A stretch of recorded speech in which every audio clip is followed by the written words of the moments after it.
Questions orales, oral questions. The Honourable Leader Donald. The Honourable Leader of the Opposition. Incompetence. The incompetence of this Prime Minister and the Liberal Mayor of Montreal is blocking construction and has led to a tripling of rent prices in Montreal. And we learnt, even worse today in La Presse, that it is a major hindrance. In 2019, obtaining permits, the time taken to obtain a permit has more than doubled. And the Prime Minister continues to spend $95 million for municipalities and mayors that are hindering construction. Why? The Right Honourable Prime Minister. Mr. Speaker, the Conservative leader's hypocrisy is clear. Let us talk about their proposal with regards to housing. And the Conservative leader has been ignoring debate on it for months. Their plan will not build enough rapid housing. It doesn't count enough cities and adds red tape. The Conservative leader would be ready to rip up 179 agreements for housing and reimpose GST on the construction of apartments. It's this lack of ambition in housing that have placed us in this situation. The Honourable Leader of the Opposition. All the Prime Minister has said is false. When I was the Minister for Housing, we built 200,000 new housing units in Montreal. Average rent was $700 a month. $700 a month, Mr. Speaker. Now it's $2,000 a month. And the time one has to wait for a building permit has more than doubled. Why is the Prime Minister not following my common sense plan by giving money to the municipalities who are actually accelerating housing? The Right Honourable Prime Minister. What we see, Mr. Speaker, is that the Conservative leader is exploiting the fears of Canadians. When the Conservative leader was Minister for Housing, he withdrew from cooperative buildings. No new apartments were built, and initiatives were eviscerated for affordable housing. Today, his proposal for housing is insufficient. The leader of the Conservatives only has slogans and no actual concrete solutions. The Honourable Leader of the Opposition. Because of the incompetence of this Prime Minister and Liberal City Hall in Toronto, rent there has more than doubled over the last 9 years. What's worse is that the Prime Minister's so-called Housing Accelerator Fund has given $500 million to Toronto, and only months later, the politicians in that city hiked up home building taxes by 20%. Wow. Now 30% of all home building costs is government taxes alone. Why does the Prime Minister keep sending our money to build bureaucracies that block homes? The Right Honourable Prime Minister. Mr. Speaker, we see the Conservative leader's hypocrisy on full display. Let's talk about their housing proposal, which the Conservative leader has been delaying debate on for months because he knows it's not ambitious enough. His proposal won't build homes fast enough, doesn't reach enough cities, and creates unnecessary bureaucracy. The Conservative leader would also rip up the 179 housing accelerator agreements and put the GST back on apartment construction. His clear lack of ambition on housing is partly how we ended up here in the first place. Hear, hear. That's right. Honourable Leader of the Opposition. When I was housing minister and we built 200,000 homes in 1 year, the rent was only $900 and mortgage payments were half of what they are today. Fast forward to present, the Prime Minister has given $500 million to Toronto City Hall to jack up new taxes on home building. No wonder that when the president of the Residential Construction Council of Ontario, Richard Lyle, was asked whether the Prime Minister would keep his promise for 3.9 million new homes by the end of the decade, he said, and I quote, "No chance." Mr. Speaker, why doesn't he stop funding bureaucracy so that we can get out of the way and build homes? The Right Honourable Prime Minister. Speaker, it is shameful, again, that the Conservative leader continues to exploit the very real anxieties of Canadians. When the Conservative leader was Housing Minister, let's talk about his record. He withdrew the government from cooperative housing. He supported the construction of 0 new apartments, and he gutted affordable housing initiatives and created new bureaucracies. His housing proposal today continues to fall short. The Conservative leader is simply all slogans and no answers. The Honourable Leader of the Opposition. My common sense plan to build the homes would reward municipalities that speed up permits and punish the politicians that get in the way. His approach has not only doubled housing costs, but he's built up Toronto City Hall with monstrous financial transfers so that they can block construction. Mr. Speaker, there have been 50 new tent encampments added in the City of Toronto in 6 weeks. There are 250 tent cities in Toronto alone. Is that his plan, to block homes and put up tents? The Right Honourable Prime Minister.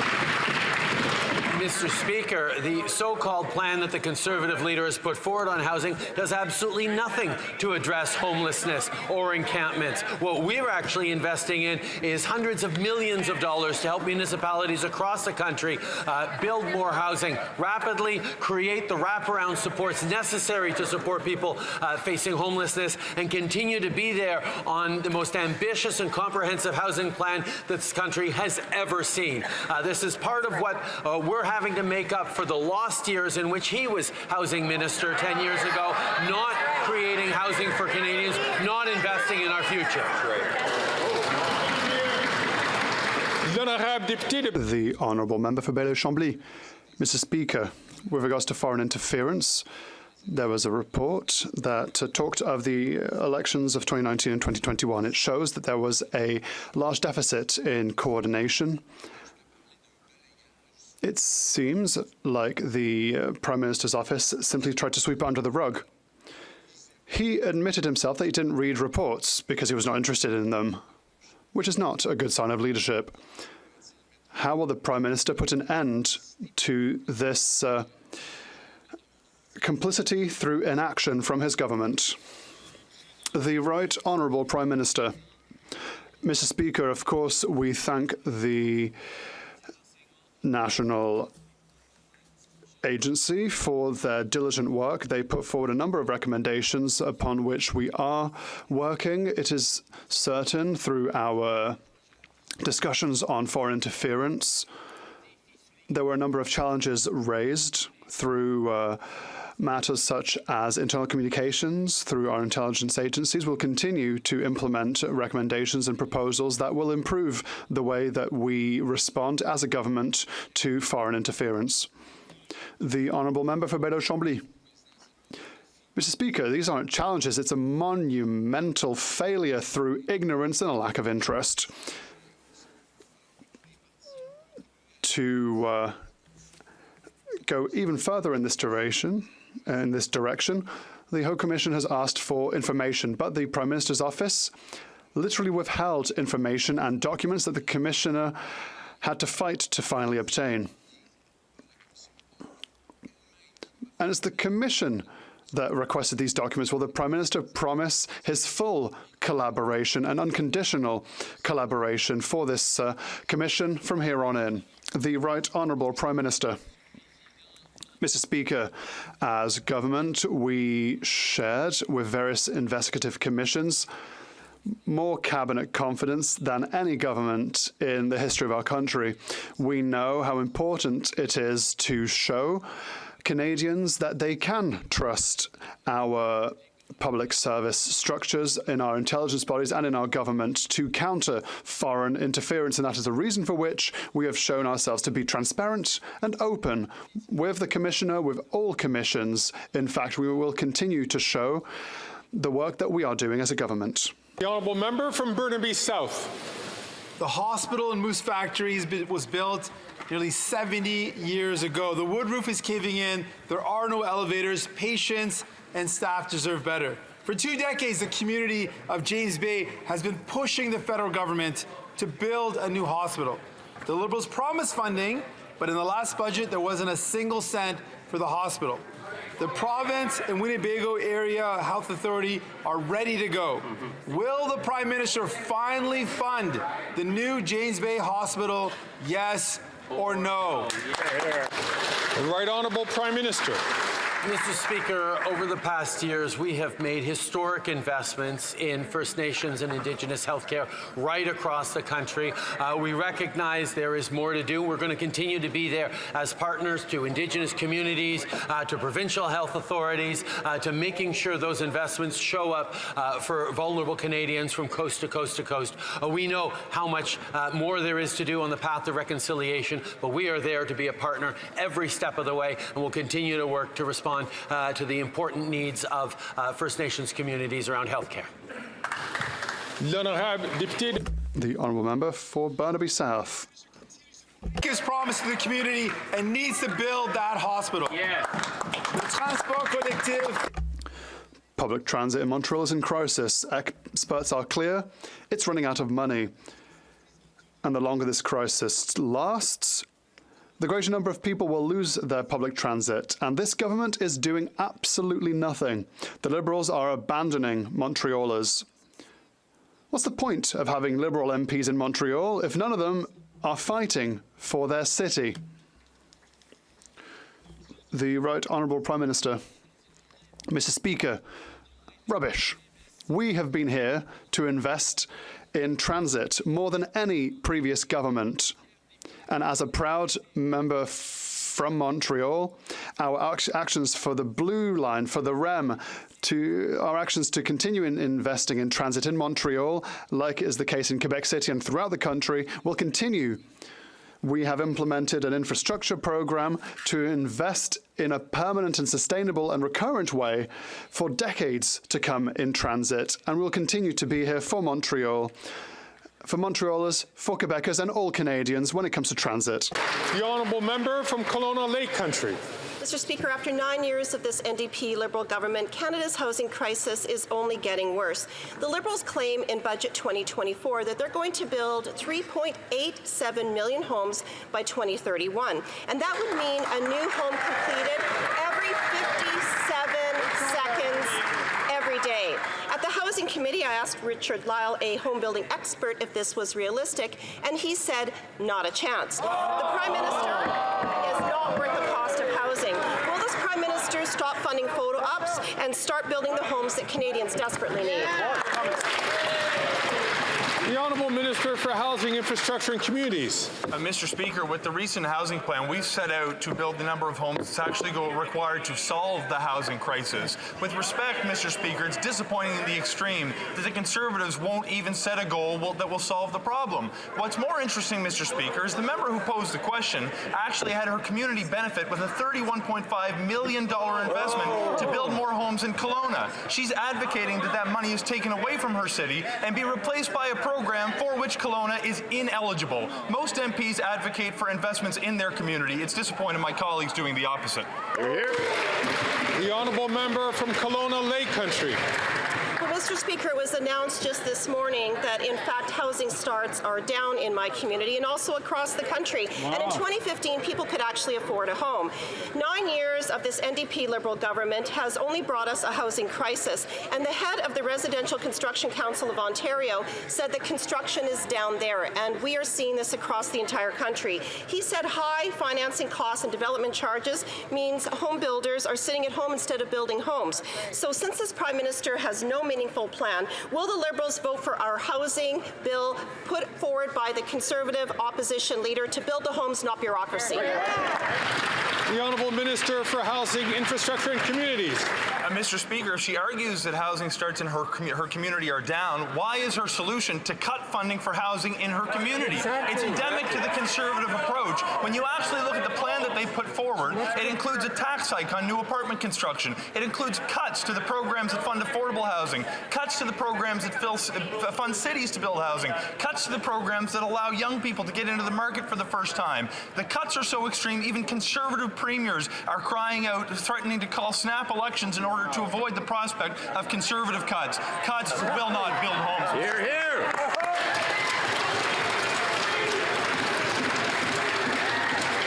honourable member from Tobique-Mactaquac. After 9 years of this NDP Liberal government, Canadians are hungry and homeless. Yesterday it was confirmed at committee what Conservatives have been saying all along, that this housing minister will never meet his targets. In St. John, New Brunswick, the lack of housing options are leaving a family in a leaky, moldy apartment, and the father of 4, Corey Hamilton, is worried about the health and safety of his family. 10 new people a week are going homeless in Halifax in the minister's own backyard. When will they stop funding photo ops and start building homes Canadians desperately need? The Honourable Deputy Prime Minister and Minister of Finance. Mr. Speaker, even Conservative premiers recognize the damage these cost-cutting austerity Conservatives would wreak on our country. The only thing these Conservatives know how to do is cut, cut, cut. That's right. They want to cut the First Home Savings Account that has allowed more than 750,000 young Canadians to save up for their first home. Right. They want to cut support for infrastructure that is allowing municipalities to build homes. They want to tear Canada down, Mr. Speaker, but we won't let them. Hear, hear. The honourable member from Tobique-Mactaquac. And all this current federal Liberal government wants to do is blame, blame, blame, and pass the buck. That non-answer will do absolutely nothing for the Hamilton family in St. John who are in desperate need of alternatives for housing. Since the Prime Minister has no plan and the Liberals have no chance tomorrow to build the homes, and all they're wanting to do is continue to build the bureaucracy, why don't they give all of their members a chance to vote freely on this leader's, Conservative leader's plan for housing?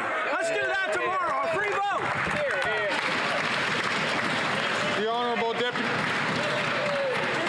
The Honourable Deputy Prime Minister. Order. À l'ordre, s'il vous plaît. The Honourable Deputy Prime Minister and Minister of Finance. Mr. Speaker, it is not only Conservative premiers who understand the terrible damage Conservative cuts would do to our country.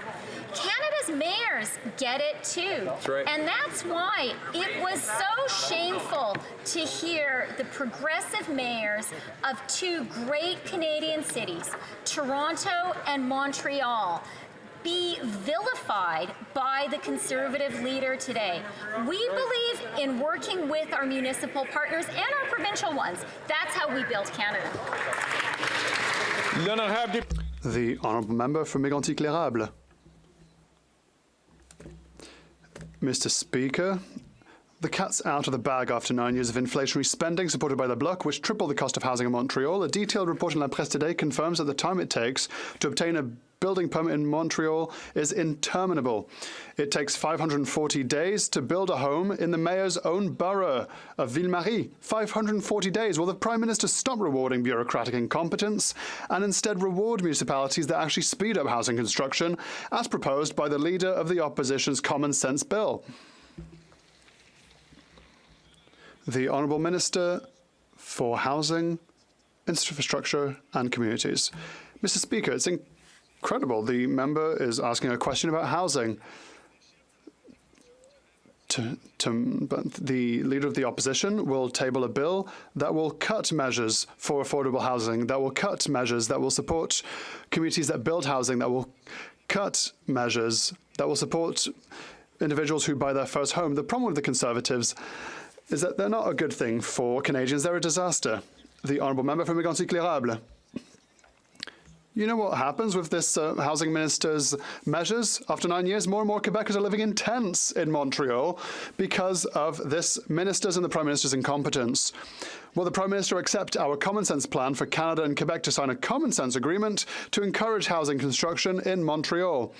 An agreement that will give a bonus to competent municipalities and punish municipalities that don't build housing.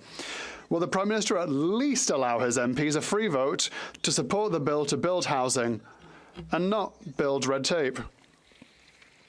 The Honourable Minister for Public Services and Procurement. Thank you, Mr. Speaker. My colleague speaks about building housing. Mr. Speaker, do you know how the Conservative leader, how much the Conservative leader built when he was a housing minister? He built 6 entire affordable housing units. During his entire mandate, Quebec municipalities are building 8,000 right now with the support of the Canadian government. So let's compare Quebec's apparently incompetent municipalities with the Conservative leader's own record. The honourable member for La Pointe de l'Île.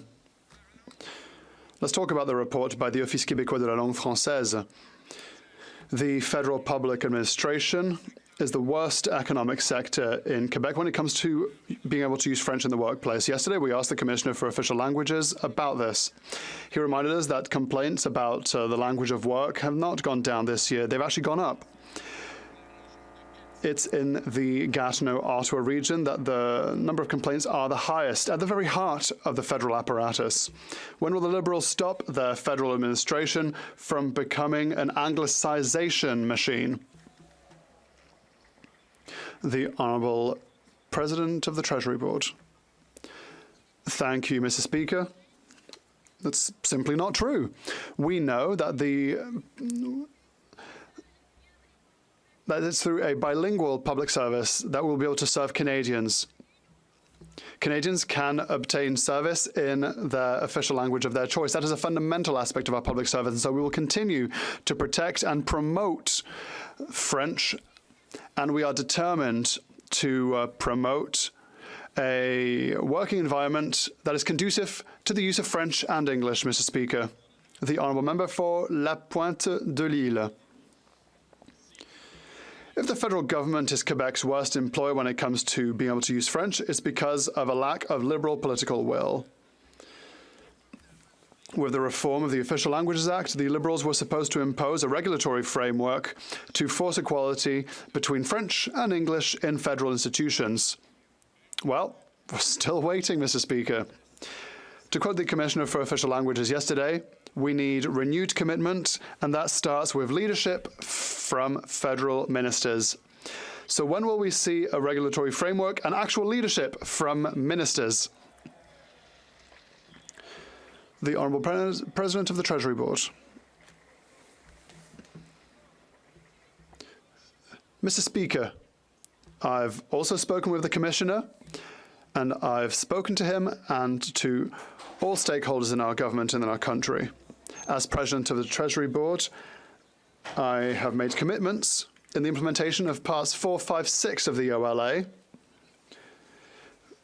as regards to the federal public service. It's a very important work. As I said, we are determined to continuing the use of French and English in the federal public workplace.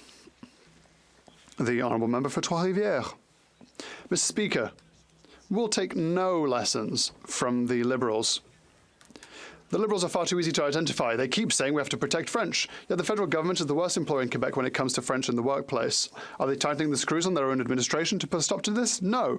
Are they regulating to force equality between English and French in federal institutions? No. Do they set an example by insisting on mastery of French in their own appointments, like for the Governor General? No. The worst examples come from the top. Does the government agree that we need to actually have a healthy head of country and healthy head of government? The Honourable President of the Treasury Board. Mr. Speaker, look at me. I'm an Anglophone, but I speak French.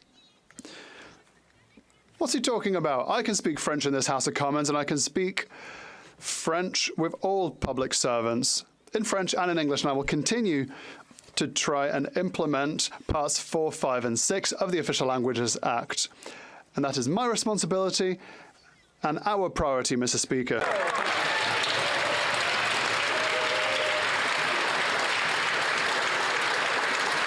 The Honourable Member from Foothills. After 9 years, this NDP Liberal Prime Minister is not worth the homelessness or the hunger. The Carbon Tax Coalition increased the carbon tax 23%, driving grocery prices up $700 per family, and a quarter of Canadians are relying on food banks. They can't afford the basic necessities, let alone a summer vacation. Conservatives have a common sense plan to eliminate all federal gas taxes until Labor Day. This will save Alberta families $955. Will the Prime Minister follow our common sense plan, eliminate the federal gas tax, so families can afford a summer holiday? The Honourable Minister for Families. Mr. Speaker, I find this question very disingenuous.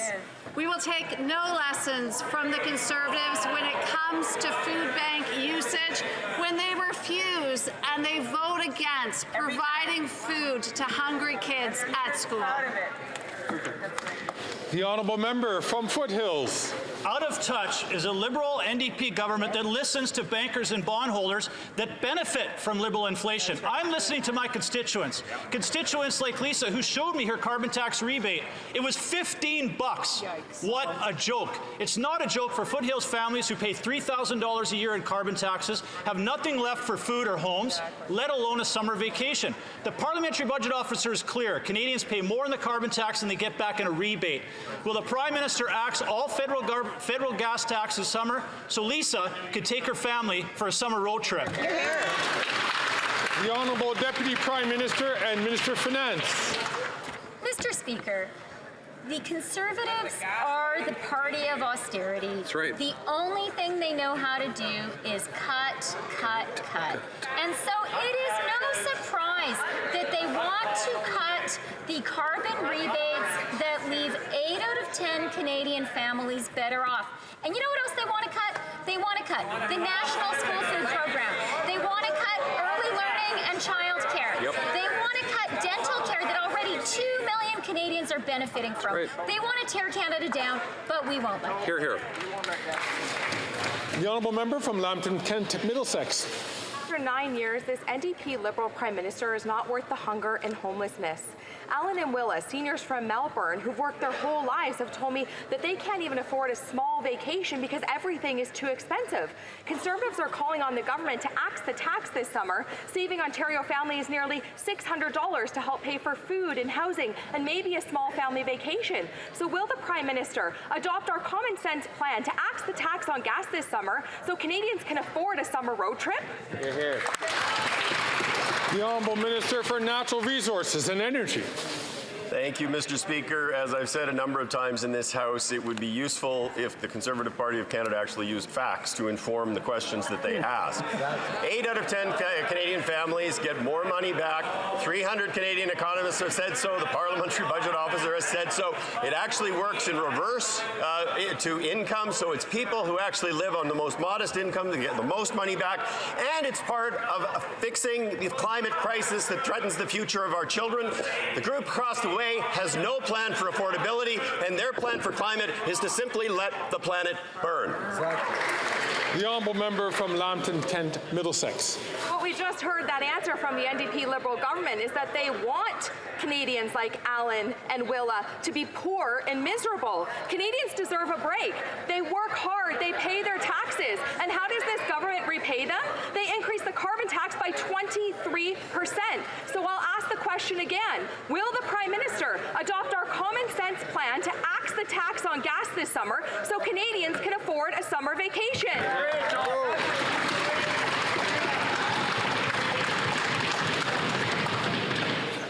During the honourable member's question, there was a lot of discussion going on, nothing too radical. I'd ask members please to keep their voices down so that we could all hear the questions and hear the answer. The Honourable Deputy Prime Minister and Minister of Finance.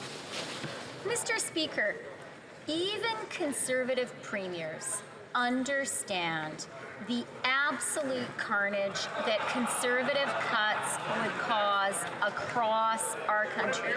They understand that the only thing Conservatives want to do is cut the support Canadians urgently need. They want to cut the National School Food Program. 400,000 kids are going to benefit from that. They want to cut dental care. 2 million Canadians already benefiting from it. And of course, they want to cut early learning and childcare. We won't let them do any of that. The Honourable Member from Port Moody, Coquitlam. Flight attendants, who are predominantly women, work on average 35 hours a month unpaid. No worker should have to do their job without a paycheck. But the Liberals and the Conservatives have let the big airline CEOs get away with it. The Liberals have even given these airlines millions in handouts.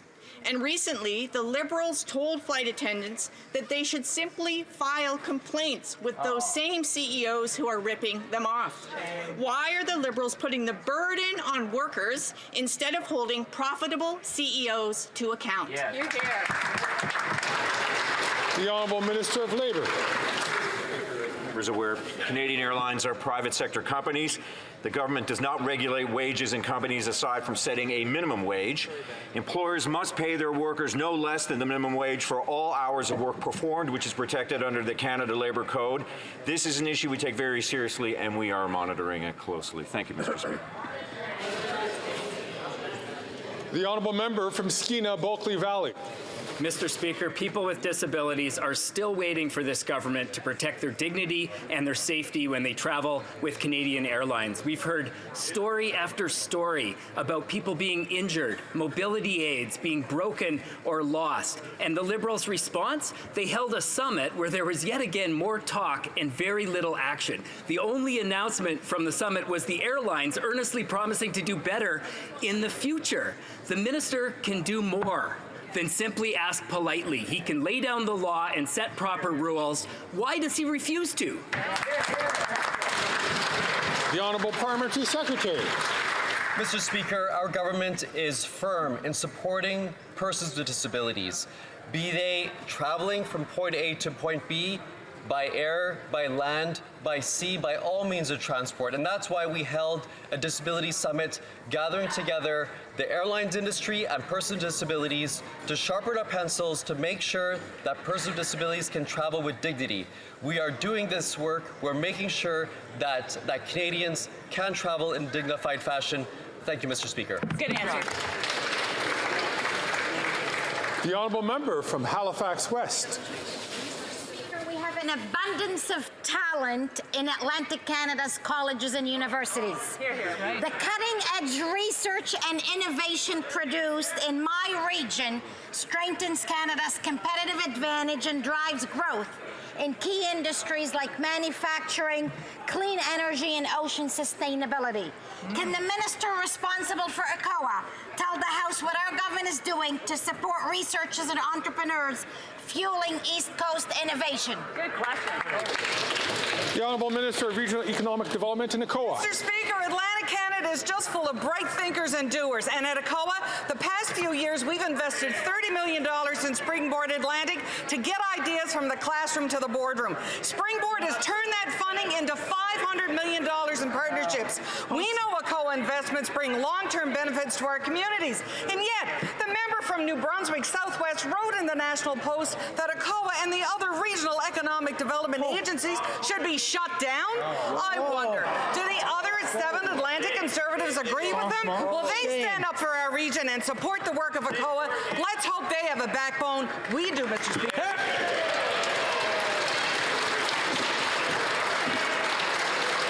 The Honourable Member from Cumberland Colchester. After 9 years, this NDP Liberal Prime Minister is not worth the hunger or the homelessness. The pain of their financial mismanagement is coming home to roost in my hometown, where they came to visit. But what they didn't know is the Colchester Food Bank is serving 148 more households than they did the year before. These are real people, not statistics, and they deserve better. I asked this question on Friday. Didn't really get much of an answer, but maybe I'll get one today. When will the Prime Minister axe the tax so Canadians can afford to eat again? The Honourable Member for Families. Mr. Speaker, we all suffer when we see fellow Canadians suffering, which is why we set concrete poverty reduction targets, a target to reduce poverty by 50% by 2030. There are 1.3 million fewer Canadians living in poverty today than there were when the Conservatives were in government, and this includes hundreds of thousands of children. That said, more work needs to be done, which is exactly why Budget 2024 brings forward additional measures to strengthen our social security net. The Honourable Member from Cumberland Colchester. Speaker, the member, the opposite is avoiding the question, and the answer shows us just how much we need a significant change in government. The CBC reported last week that seniors in Lewisburg, Nova Scotia, have been going days and even weeks without a proper meal, and that some children are not attending school because they don't have any food to take for lunch. Canadians are hurting, and their government just doesn't seem to care. Again, when will the Prime Minister axe the tax so Canadians can afford to feed themselves? The Honourable Deputy Prime Minister and Minister of Finance.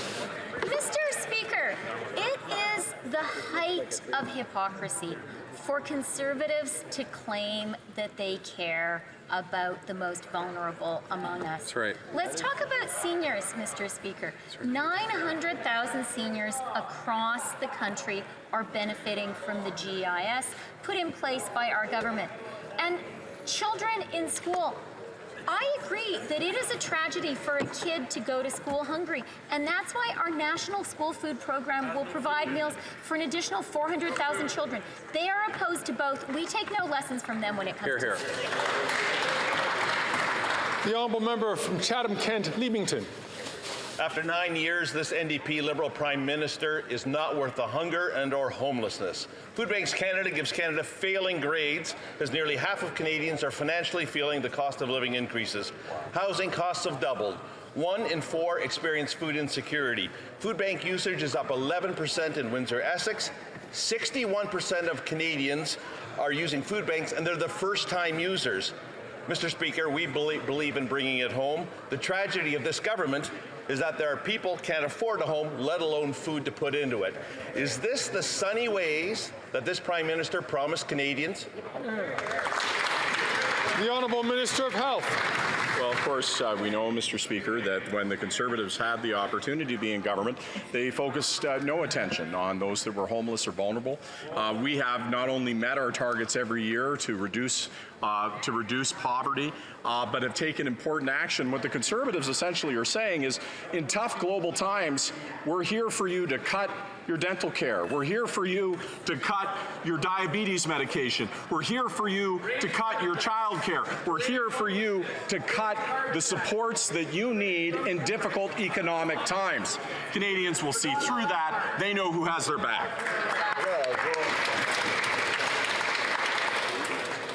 The Honourable Member from Moose Jaw, Lake Centre, Lanigan.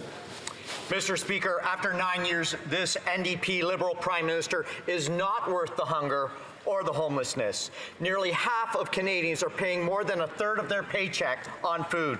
The Moose Jaw Food Bank helped nearly 8,000 households in 2023, up 58%.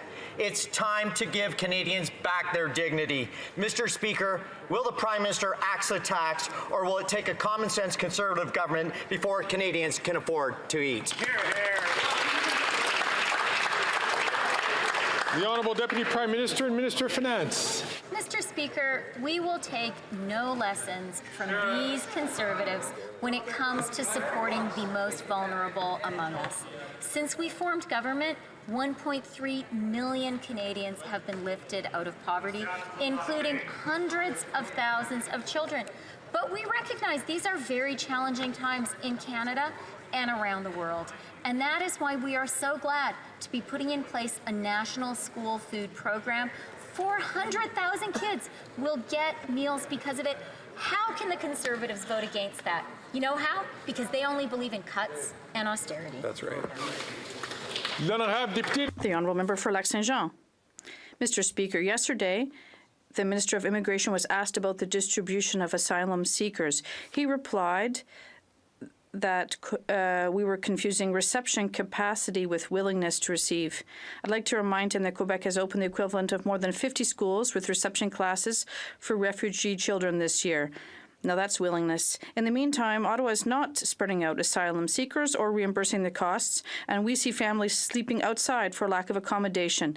This is a problem of will. When is the minister going to solve his resolve issue and take action? The Honourable Minister of Immigration.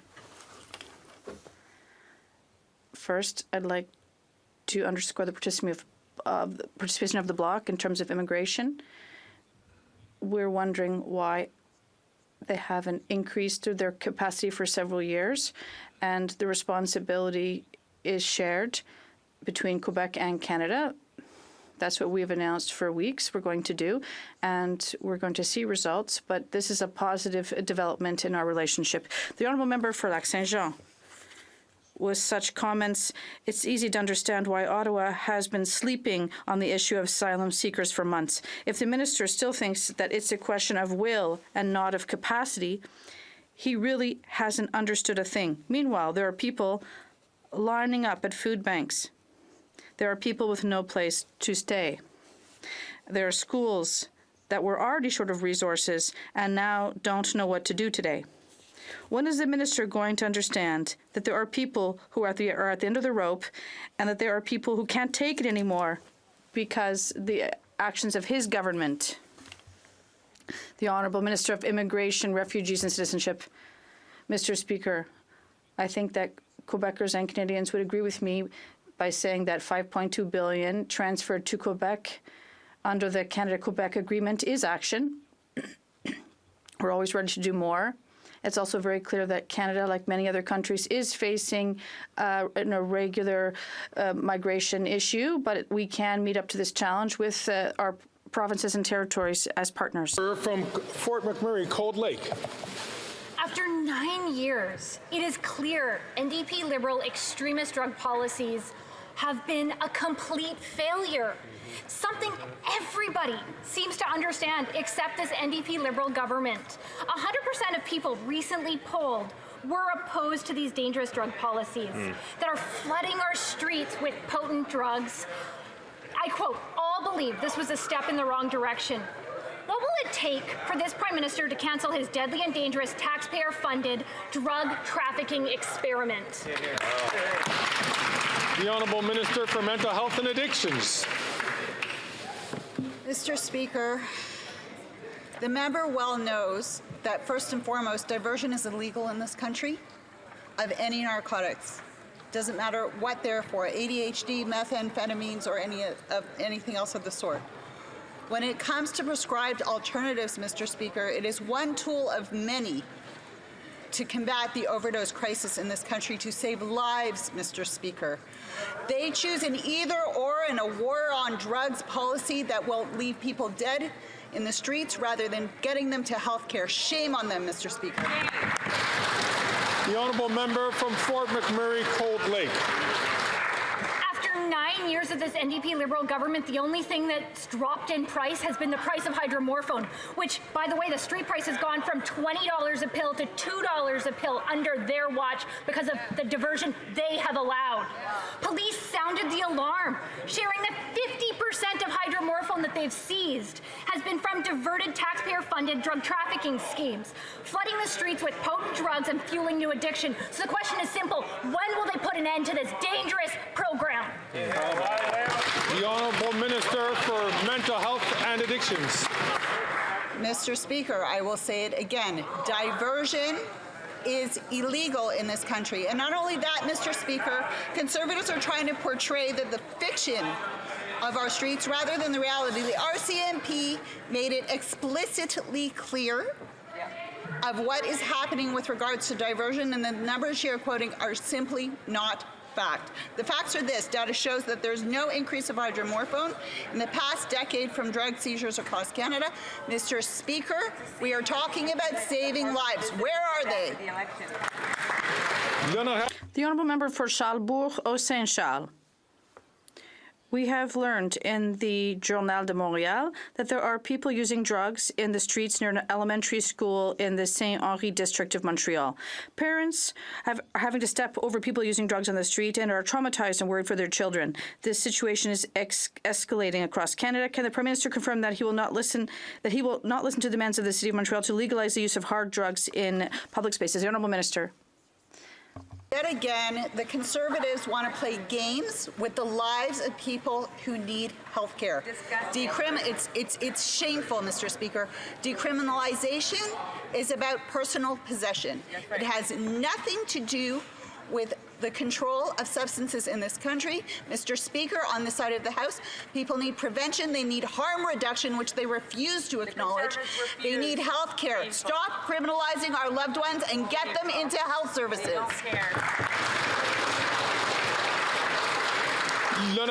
The honourable member for Pontiac. Mr. Speaker, development agencies in Quebec are very important in Quebec, and they contribute to growth, productivity, and innovation of our Quebec businesses. And that is why I'm somewhat upset with my Conservative colleagues from New Brunswick. They're saying that these agencies hamper local economies. Can the Minister of Economic Development reassure Canadians and tell us how our government is going to continue to invest in Quebec's economic growth? The Honourable Minister responsible for economic development. I'd like to thank my colleague for her question. I'm very concerned to know that Conservatives in Quebec are telling their colleagues from New Brunswick that they want to get rid of these regional development agencies. For every dollar invested, it's $4 investment that is generated. We think we have to invest in economic growth, in job creation, but they just want to cut, Mr. Speaker. Provincial Conservatives are terrified by their austerity plans. Thornhill. After 9 years of this Liberal NDP government, their catch-and-release policies have gotten so bad that they are allowing criminal organizations to operate freely in the streets. Even after a 7-month investigation involving 26 arrests and $33 million of stolen vehicles, at least 14 people are already out on bail. Wow. The police worked for months to catch these criminals, and days later, a broken system lets them free. When will they finally do the right thing and keep career criminals in jail so that Canadians can keep their cars? The Honourable Minister of Justice and Attorney General. Start by saluting the impressive work of the Peel Police Force for cracking an organized criminal ring that is taking people's cars. But the second thing I want to underscore for that member and her entire caucus is that you can't selectively listen to law enforcement. What law enforcement tells me and the Minister of Public Safety all the time is that the days of teenage joyrides are over. This is an international organized criminal effort. We need to deal with that and follow the money path. How are we doing that? Anti-money laundering offenses, beefing up our strength on money laundering through the fall economic statement and the budget. Two things they are voting against.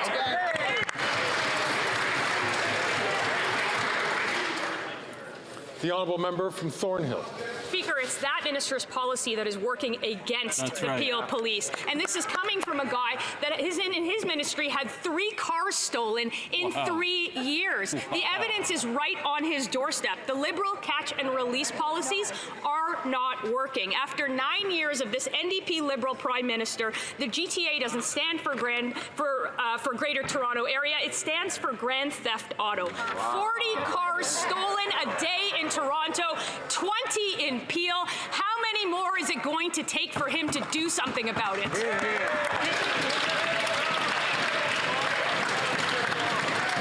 The Honourable Minister of Justice and Attorney General. In the last 3 months, we've held an auto theft summit. We've invested $170 million in addressing this issue through investments in law enforcement, through investments in CBSA scanners, through investing in information sharing through Interpol.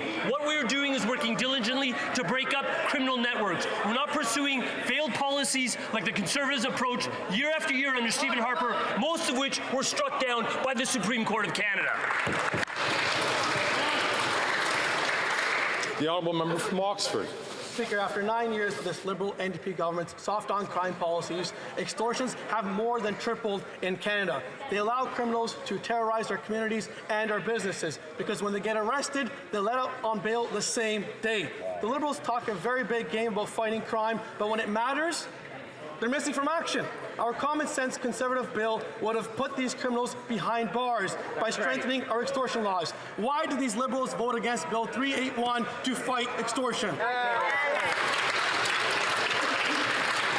The Honourable Minister of Justice and Attorney General.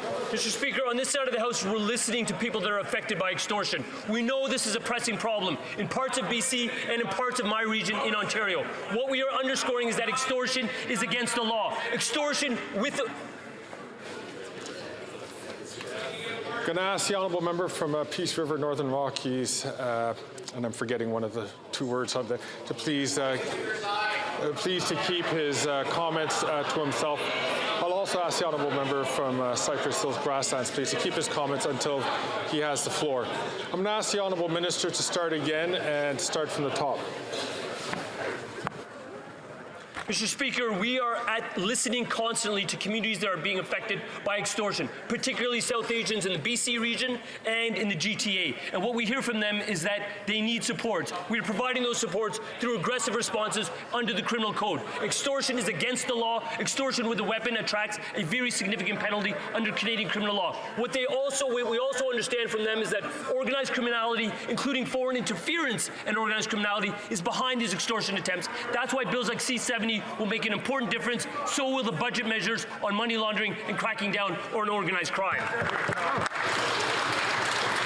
The honourable member from Winnipeg South Centre. Mr. Speaker, with an energy grid that is 97% clean, a strong manufacturing and agricultural sector, and a diverse population, Manitoba is a key economic driver for Canada. In order to help realize our potential, we rely on the strengths of PrairieCan, our regional development agency.